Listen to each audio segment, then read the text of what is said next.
விருச்சிக ராசி என்பர்களே, முன்னேற்றத்தை தரக்கூடிய நாளா இருக்கும்.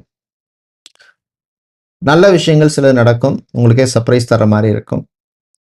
எஜுகேஷன் சம்பந்தமான பிஸ்னஸில் இருக்கிறவங்க, எஜுகேஷனல் இன்ஸ்டிடியூஷன்ஸ், கல்வி நிறுவனங்கள் நடத்துகிறவங்க, college, university, school, deemed university, coaching centre, tuition centre நடத்துகிறவங்க, எஜுகேஷன் கன்சல்டன்சி நடத்துபவர்கள், இவர்களுக்கெல்லாம் அனுகூலத்தை தரக்கூடிய நல்ல நாளாக இருக்கும்.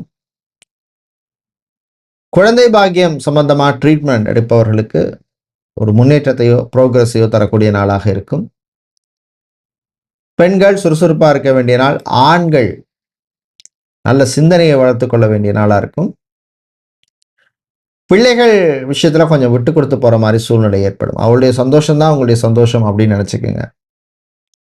கடன் சம்பந்தமான விஷயங்களிலே நல்ல செய்தி உண்டு. இது நீங்கள் நல்ல பலனை பெறுவதற்கு வழிபட வேண்டிய தெய்வ வழிபாடு முருகப்பெருமான் வழிபாடு. முருகப்பெருமானுக்கு நீங்கள் சிவப்பு நிற அரளி புஷ்பங்களால் அர்ச்சனை செய்து வழிபடுவது விசேஷம். அதிர்ஷ்டமான நிறம் சிவப்பு, அதிர்ஷ்டத்தை தருகின்ற எண் 9.